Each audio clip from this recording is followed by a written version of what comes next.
नमस्कार दोस्तों, welcome you to GK tricks. इस वीडियो में हम एनसीईआरटी 10th क्लास की ज्योग्राफी वाली जो हमारी सीरीज चल रही है इसको हम आगे बढ़ाते हैं। आज इस वीडियो में हम चैप्टर नंबर 5 से संबंधित all question and fact cover करेंगे। चैप्टर नंबर 5 का नाम है खनिज और ऊर्जा संसाधन। और आप सभी ने ये तो ज़रूर महसूस किया होगा, चाहे रीट का पेपर हो, सेकेंड ग्रेड का पेपर हो, इन सभी पेपरों में हर परीक्षा के अंतर्गत 1-2 प्रश्न इस टॉपिक से आ रहे हैं। तो मोस्ट इंपॉर्टेंट टॉपिक है। एनसीईआरटी की इस पुस्तक के अंतर्गत जितने भी फैक्ट दे रखे हैं सभी हम कवर करेंगे। तो आप वीडियो को एंड तक ध्यानपूर्वक देखिएगा। शुरुआत करते हैं क्वेश्चन नंबर 1 से। सामान्य एवं वाणिज्यिक उद्देश्य के आधार पर खनिज को कितने भागों में बांटा गया है? तो देखिए, इसका सही आंसर होगा 3 भागों के अंतर्गत। 3 भाग कौन कौन से? धात्विक खनिज, अधात्विक खनिज और ऊर्जा खनिज। तो इनके बारे में आप ध्यान रखिएगा। देखिए, जो धात्विक खनिज है, धात्विक खनिजों को भी 2 भागों में बांटा गया है। कौन कौन से 2 भाग हैं? लौह धातु और अलोह धातु। तो ये आप ध्यान रखिएगा। इस पुस्तक के अंतर्गत एक प्रकार और दे रखा है, बहुमूल्य धातु। तो देखिए, जो बहुमूल्य धातुएं हैं वो लगभग अलोह धातु के अंतर्गत आती हैं। तो मुख्य रूप से जो धात्विक खनिज है इनके 2 प्रकार ही हैं, लौह धातु और अलोह धातु। तो इनके बारे में आप ध्यान रखिएगा। निम्न में से कौन सा सही सुमेलित है? देखिए, यहाँ से काफ़ी अधिक इंपॉर्टेंट फैक्ट हमारे कवर होते हैं। तो देखते हैं। धात्विक खनिज के सामने खनिज दे रखे हैं, चूना पत्थर, जिप्सम, संगमरमर, अब्रक, रॉक फॉस्फेट, घिया पत्थर, बलुआ पत्थर, नमक, पोटास और सल्फर। अधात्विक खनिज के सामने दे रखे हैं, लौह अयस्क, मैग्नीज, निकल, कोबाल्ट, सीसा, जस्ता, सोना, चांदी, प्लेटिनम, तांबा। ऊर्जा खनिज के सामने दे रखे हैं, कोयला, प्राकृतिक गैस, पेट्रोलियम या फिर कोई नहीं। देखिए, यहाँ पर जो सही सुमेलित है वो है 3rd नंबर ऑप्शन। ऊर्जा खनिज के सामने सभी जो खनिज है वो क्या है? ऊर्जा खनिज है। तो ये सही ऑप्शन है। बाकी देखिए, जो धात्विक खनिज है, धात्विक खनिज यहाँ पर ये दे रखे हैं अधात्विक खनिज वाले ऑप्शन में, और जो अधात्विक खनिज है ये ऊपर यहाँ पर ये सभी दे रखे हैं। तो आप ये ध्यान रखिएगा कौन सा खनिज किस प्रकार का है। आपसे एग्जाम में पूछ जा सकता है, आपसे एग्जाम में पूछ सकते हैं कि अब्रक किस प्रकार का खनिज है? तो अधात्विक खनिज है। निकल किस प्रकार का खनिज है? तो धात्विक खनिज है। तो इन सभी के बारे में आप ध्यान रखिएगा। सीसा, जस्ता, तांबा और जिंक खनिज किन चट्टानों में मिलते हैं? देखिए, काफ़ी अधिक इंपॉर्टेंट फैक्ट है। अधिकतर पुस्तकों का अंतर्गत ये दे नहीं रखा है। सही आंसर होगा आग्नेय और कायांतरित शैलों में हमें मिलते हैं ये सभी खनिज। तो ये आप ध्यान रखिएगा। इसके अलावा औषधि चट्टानों में कौन कौन से खनिज मिलते हैं? जिप्सम, पोटास, नमक और सोडियम। तो ये फैक्ट भी आप ध्यान रखिएगा। प्लेसर निक्षेप में कौन कौन से खनिज मिलते हैं? सोना, चांदी, टीन, प्लेटिनम या फिर सभी। देखिए, करेक्ट आंसर होगा प्लेसर निक्षेप के अंतर्गत हमें ये सभी खनिज मिलते हैं। 4th नंबर यहाँ पर सही आंसर होगा। तो आप ध्यान रखिएगा। नीचे वाले फैक्ट भी देख लेते हैं। पहाड़ियों के आधार तथा घाटी तल की रेत में जो जलोढ़ जमाव होता है उसे कहा जाता है प्लेसर निक्षेप। और इस जमाव के अंतर्गत जितने भी खनिज मिलते हैं प्रमुख रूप से, जिसमें सोना, चांदी है, टीन, प्लेटिनम है, ये सभी मिलते हैं। तो आप ये ध्यान रखिएगा। इसके अलावा महासागरीय जल में हमें कौन कौन से खनिज प्राप्त होते हैं? नमक है, मैग्नीशियम है और ब्रोमाइन है। तो इनके बारे में आप ध्यान रखिएगा। रेट हॉल खनन का संबंध है? देखिए, काफ़ी इंपॉर्टेंट फैक्ट है। तो सही आंसर होगा कोयले से। रेट हॉल खनन का संबंध है कोयले से। नीचे वाले फैक्ट भी देखते हैं। देखिए, जो ये रेट हॉल खनन है ये कहाँ पर होता है? जोवाई और चेरापूंजी में। ठीक है, तो आप ये ध्यान रखिएगा। जोवाई और चेरापूंजी में कोयले का जो खनन है वो परिवार के सदस्यों के द्वारा एक लंबी संकीर्ण सुरंग के रूप में किया जाता है। देखिए, सरकार ने व्यक्तिगत रूप से जो जितने भी खनिज है उनका जो खनन है उस पर प्रतिबंध लगा रखा है, लेकिन उत्तर पूर्वी राज्यों में अधिकतर आदिवासी लोग रहते हैं, वो अवैध रूप से इनका खनन करते हैं। तो आप ये ध्यान रखिएगा। जो रेट होल खनन है इस पर नेशनल ग्रीन ट्रिब्यूनल ने इसको अवैध घोषित कर दिया है। ये फैक्ट आप ध्यान रखिएगा। नीचे वाला फैक्ट भी आप ये ध्यान रखिए कि गुजरात और असम की जो तलहटी चट्टान है उनमें हमें अधिकांशतः खनिज तेल मिलता है। ये भी मोस्ट इंपोर्टेंट फैक्ट है, तो इसके बारे में आप ध्यान रखिएगा। कौन सा खनिज औद्योगिक विकास की रीढ़ कहलाता है? देखिए, काफ़ी इंपॉर्टेंट क्वेश्चन है। औद्योगिक विकास की रीढ़ कहलाता है लोहा। 2nd नंबर ऑप्शन यहाँ पर सही आंसर होगा।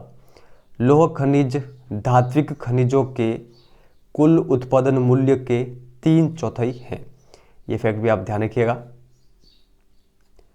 लौह अयस्क का सर्वोत्तम प्रकार कौन सा है? देखिए इसका सही आंसर होगा लौह अयस्क का सर्वोत्तम जो प्रकार है ये है मैग्नेटाइड। तो आप ध्यान रखिएगा, सेकंड नंबर ऑप्शन यहाँ पर हमारा सही आंसर होगा।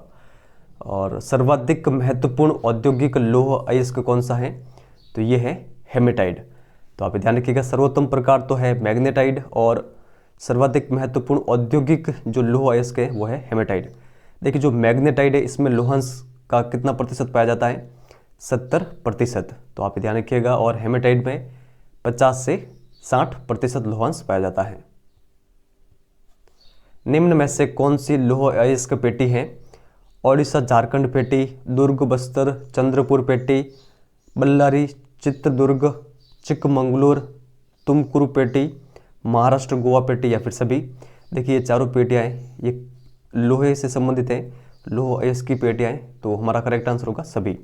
तो ये आप ध्यान रखिएगा इन चारों पेटियों के नाम।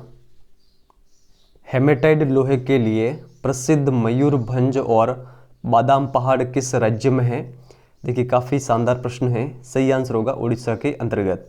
तो आप ये ध्यान रखिएगा। इसके अलावा ये भी आप ध्यान रखिएगा, लोहे के लिए और कुछ प्रसिद्ध क्षेत्र हैं, जैसे कि झारखंड का सिंहभूम जिले में गोवा और नुआ मुंडी क्षेत्र। तो आप ये ध्यान रखिएगा। लोहे की दुर्ग बस्तर चंद्रपुर पेटी कहाँ पर स्थित है। देखिए इसका सही आंसर होगा महाराष्ट्र और छत्तीसगढ़ में स्थित है दुर्ग बस्तर चंद्रपुर पेटी लोहे की। सेकंड नंबर ऑप्शन यहाँ पर सही आंसर होगा। तो आप ध्यान रखिएगा। नीचे वाले फैक्ट भी देखते हैं, छत्तीसगढ़ के बस्तर जिले में बेलाडीला जो पहाड़ी है वहाँ पर सर्वोत्तम किस्म का हेमेटाइड लोहा मिलता है। तो आप ध्यान रखिएगा। बल्लारी चित्रदुर्ग चिकमंगलूर तुमकुरु पेटी कहाँ पर स्थित है। देखिए सही आंसर होगा, ये स्थित है कर्नाटक के अंतर्गत। फोर्थ नंबर यहाँ पर सही आंसर होगा। कर्नाटक के कुंद्रमुख निक्षेप संसार के सबसे बड़े निक्षेपों में से एक है। तो ये फैक्ट भी आप ध्यान रखिएगा। आपसे तो केवल एग्जाम में यही पूछ सकते हैं कि जो कुंद्रमुख निक्षेप है जो कि लोहे के लिए प्रसिद्ध है, ये किस राज्य में स्थित है। तो आप ये ध्यान रखिएगा, कर्नाटक के अंतर्गत। मैग्नीज का उपयोग कहाँ पर होता है, ब्लीचिंग पाउडर बनाने में, कीटनाशक दवाइयों को बनाने में, पेंट बनाने में या फिर सभी। देखिए सही आंसर होगा सभी। और नीचे वाले फैक्ट भी आप ये ध्यान रखिएगा कि जो मैग्नीज है, मैग्नीज का प्रयोग इस्पात के विनिर्माण के लिए भी होता है। तो आप ध्यान रखिएगा, 1 टन इस्पात के लिए हमें आवश्यकता होती है कितने मैग्नीज की, 10 किलोग्राम मैग्नीज की। तो आप ध्यान रखिएगा। भारत में मैग्नीज का सबसे बड़ा उत्पादक राज्य कौन सा है। देखिए इसका सही आंसर होगा Odisha, third number option. Madhya Pradesh के बालाघाट क्षेत्र किस खनिज के लिए प्रसिद्ध है। देखिए इसका सही आंसर होगा ऑप्शन नंबर सेकंड, तांबा के लिए। तो आप ध्यान रखिएगा, जो बालाघाट क्षेत्र है यहाँ पर लगभग 52% तांबा पाया जाता है, जो कि सर्वाधिक है। इसके अलावा अगर हम बात करें, राजस्थान के खेतड़ी में भी हमें तांबा मिलता है, झारखंड के सिंहभूम जिले में भी हमें तांबा के भंडार मिले हैं। इसका जो उपयोग कहाँ पर होता है, तो बिजली तार बनाने में, इलेक्ट्रॉनिक्स और रासायनिक उद्योग में। तो ये आप ध्यान रखिएगा। बॉक्साइट का सबसे बड़ा उत्पादक राज्य कौन सा है। इसका सही आंसर होगा थर्ड नंबर ऑप्शन, ओडिशा। अन्य क्षेत्र की अगर हम बात करें कि बॉक्साइट के अन्य क्षेत्र कौन कौन से, अमरकंटक पठार, मैकाल की पहाड़ियाँ, बिलासपुर कटनी पठारी भाग। ऐसा खनिज जो सर्वोच्च पैराविद्युत शक्ति ऊर्जा ह्रास का निम्न गुणांक, विस्वाहन के गुण और उच्च वोल्टेज की प्रतियोगिता के कारण विद्युत और इलेक्ट्रॉनिक्स उद्योग में प्रयुक्त होता है। तो ये खनिज कौन सा है। देखिए ये खनिज है अभ्रक, थर्ड नंबर ऑप्शन यहाँ पर सही आंसर होगा। जो अभ्रक है यह प्लेटो व पत्थर के क्रम में पाया जाता है। इसके प्रमुख निक्षेप हैं छोटा नागपुर पठार, बिहार झारखंड की कोडरमा, गया, हजारीबाग जो क्षेत्र हैं ये अग्रणी उत्पादक हैं अभ्रक के। राजस्थान में अजमेर है, भीलवाड़ा है, और आंध्र प्रदेश में नेल्लोर क्षेत्र, ये सभी प्रसिद्ध है अभ्रक के लिए। तो आप ये ध्यान रखिएगा। चूना पत्थर किस उद्योग का आधारभूत कच्चा माल है। सही आंसर होगा सीमेंट उद्योग का। और चूना पत्थर हमें अवसादी सैलों के अंतर्गत मिलता है। ईंधन खनिजों को कितने भागों में बांटा गया है। तो 2 भागों में बांटा गया है। 2 भाग कौन कौन से, परंपरागत ईंधन खनिज और गैर परंपरागत ईंधन खनिज। परंपरागत खनिज के अंतर्गत कौन कौन से आते हैं? लकड़ी, उपले, कोयला, पेट्रोलियम, प्राकृतिक गैस, जल विद्युत और ताप विद्युत। गैर परंपरागत खनिज में सौर ऊर्जा, पवन ऊर्जा, ज्वारीय ऊर्जा, भूतापीय ऊर्जा, बायोगैस ऊर्जा और परमाणु ऊर्जा। तो इन सभी के बारे में आप ध्यान रखिएगा। खनिज किस प्रकार का संसाधन है? तो ये अनवीकरण योग्य संसाधन है। ये फैक्ट आप ध्यान रखिएगा। भारत वाणिज्य की ऊर्जा आवश्यकता की पूर्ति हेतु किस पर निर्भर है? तो देखिए, वाणिज्य यानी जो अधिकतर कारखाने उनकी ऊर्जा के लिए अधिकतर जो भारत है वो कोयले पर निर्भर है। फर्स्ट नंबर ऑप्शन यहाँ पर सही आंसर होगा, तो आप ध्यान रखिएगा। नीचे वाला फैक्ट भी आप ध्यान रखिए। लिग्नाइट कोयले का रंग किस प्रकार का होता है? भूरे रंग का होता है और इसका जो प्रमुख उत्पादन होता है वो होता है तमिलनाडु के नेवेली क्षेत्र में। वाणिज्यिक प्रयोग में सर्वाधिक लोकप्रिय कोयला कौन सा है? देखिए, सही आंसर होगा सेकंड नंबर ऑप्शन बिटुमिनस। और सर्वोत्तम गुणों वाला कठोर कोयला कौन सा है? तो ये है एंथ्रेसाइट। भारत में कोयला कितने प्रमुख भूगर्भिक युगों के शैलक्रम में पाया जाता है? तो करेक्ट आंसर होगा 2। तो ये 2 शैलक्रम कौन कौन से हैं? गोंडवाना शैलक्रम और टर्शियरी शैलक्रम। गोंडवाना शैलक्रम का टाइम है 200 लाख वर्ष पूर्व से भी अधिक समय से पहले का जो कोयला है, और ये हमें कहाँ पर मिलता है? दामोदर घाटी, झरिया, रानीगंज और बोकारो में। और टर्शियरी शैलक्रम का जो कोयला है उसका टाइम पीरियड है 55 लाख वर्ष पूर्व, और ये हमें अधिकतर उत्तर पूर्वी राज्य असम, मेघालय, अरुणाचल प्रदेश और नागालैंड के अंतर्गत मिलता है। तो ये फैक्ट सारे दे रखे हैं वो के अंतर्गत, तो आप ध्यान रखिएगा। कोयले के बाद ऊर्जा का दूसरा सबसे प्रमुख साधन कौन सा है? देखिए, सही आंसर होगा कोयले के बाद में ऊर्जा का जो दूसरा प्रमुख साधन है वो है पेट्रोलियम। फर्स्ट नंबर ऑप्शन यहाँ पर सही आंसर होगा। प्रमुख पेट्रोलियम उत्पादक क्षेत्र है मुंबई हाई, गुजरात, अंकलेश्वर, जो कि गुजरात का सबसे बड़ा उत्पादक क्षेत्र है। तो आप ध्यान रखिएगा। भारत का सबसे पुराना तेल उत्पादक राज्य कौन सा है? सही आंसर होगा असम। असम के प्रमुख तेल उत्पादक क्षेत्र कौन कौन से हैं? डिगबोई, नहरकटिया, मोरन, हुगलीजन। तो ये सभी असम में है, तो आप इनके बारे में ध्यान रखिएगा। ऊर्जा का कौन सा संसाधन सबसे कम कार्बन डाइऑक्साइड का उत्सर्जन करता है? देखिए, सही आंसर होगा प्राकृतिक गैस। तो आप ध्यान रखिएगा, प्राकृतिक गैस में सबसे कम कार्बन डाइऑक्साइड का उत्सर्जन होता है, इसलिए पर्यावरण अनुकूल है और इसे वर्तमान शताब्दी का ईंधन भी कहा जाता है। इसके प्रमुख क्षेत्र हैं अंडमान निकोबार द्वीप समूह, कृष्णा गोदावरी बेसिन, और इसके लिए देखिए प्राकृतिक गैस के लिए पाइपलाइन का यूज़ होता है। इस पाइपलाइन का नाम क्या है? हजीरा विजयपुर जगदीशपुर पाइपलाइन, जो कि लगभग 1700 किलोमीटर लंबी है। तो आप ध्यान रखिएगा। और ये जो मुंबई हाई है, मुंबई हाई से निकलकर उत्तर भारत की ओर जाती है। ताप विद्युत के उत्पादन के लिए किन का प्रयोग किया जाता है? कोयला, पेट्रोलियम, प्राकृतिक गैस या फिर सभी? तो देखिए, सही आंसर होगा सभी। ताप विद्युत के उत्पादन के लिए इन सभी का यूज होता है। केरल में मिलने वाली मोनोजाइट रेत में कौन सा खनिज मिलता है? तो देखिए, इस खनिज का नाम है थोरियम। थर्ड नंबर ऑप्शन यहाँ पर सही आंसर होगा।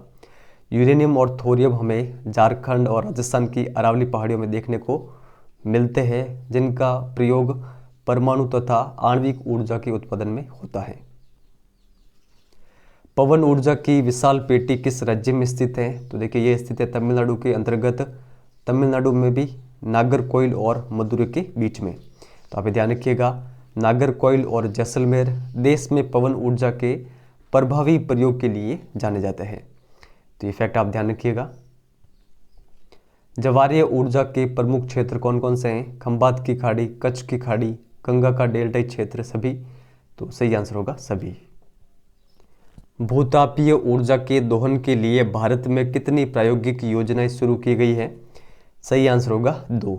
तो ये कहाँ कहाँ पर शुरू की गई है?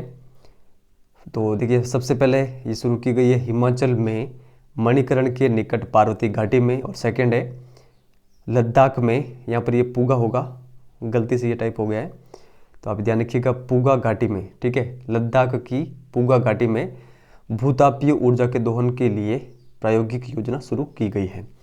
तो ये फैक्ट आप ध्यान रखिएगा। सीएनजी का पूरा नाम क्या है? तो देखिए इस प्रकार के भी क्वेश्चन एग्जाम में आते हैं। सीएनजी का जो फुल फॉर्म है वो है संपीड़ित प्राकृतिक गैस, कंप्रेस्ड नेचुरल गैस। तो आप ये ध्यान रखिएगा। तो आज के चैप्टर के अंतर्गत जितने भी क्वेश्चन एंड फैक्ट थे वो सभी मैंने आपके सामने रखे हैं। आज का हमारा कमेंट वर्क है, बॉक्साइट का सबसे बड़ा उत्पादक राज्य कौन सा है? अगर आपको इसका सही आंसर आता है तो कमेंट सेक्शन में लिख के आप जरूर जाइएगा। जो हमारी नेक्स्ट क्लास रहने वाली है वो भी काफ़ी इंपॉर्टेंट है, विनिर्माण उद्योग से संबंधित। तो एनसीईआरटी की इस पुस्तक के अंतर्गत जितने भी फैक्ट दे रखे होंगे सभी मैं आपके सामने रखूँगा। और देखिए जो हमारे वीडियोज़ है ये ट्रिक्स से कम नहीं है। मैंने अपने चैनल का नाम भी इसके अंतर्गत जो ट्रिक्स वर्ड यूज़ किया है वो इसीलिए किया है कि जो भी हम पढ़े वो आपके लिए आसान हो जाए। और जो ट्रिक होता है, ट्रिक का मतलब ही क्या होता है कि चीज़ों को आसान करके सीख जाना।